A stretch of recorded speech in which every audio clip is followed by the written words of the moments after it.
নমস্কার, হাজির হয়ে গেলাম নতুন এক রেসিপি নিয়ে। আজ বানাবো নিরামিষ মোচার কাটলেট। আমি এখানে গাছ থেকে মোচাটা কেটে নিয়েছি, এরপর মোচা সেদ্ধ করে নিয়েছি আর আলু সেদ্ধ, তার সাথে নুন লঙ্কা গুঁড়ো দিয়ে মেখে নেবো।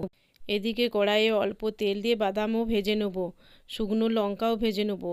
ওই তেলে জিরে ফোড়ন দিয়ে আদা বাটা, জিরে বাটা, ধনে বাটা, হলুদ গুঁড়ো দিয়ে ওই মাখা মোচাটা দিয়ে দেবো।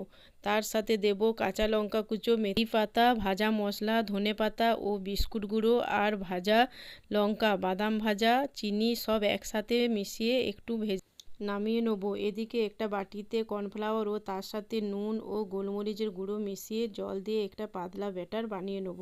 তারপর ওই পুরটা থেকে কাঠের আকারে করে ওই কর্নফ্লাওয়ারের গোলায় ডুবিয়ে বিস্কুটের গুঁড়ো মাখিয়ে ডবল কোট করে কিছুক্ষণ ফ্রিজে রেখে দেবো। সরষের তেলে ভেজে নিলেই মোচার কাটলেট রেডি। এই রেসিপিটি কেমন লাগলো তা কমেন্ট করে জানাবেন।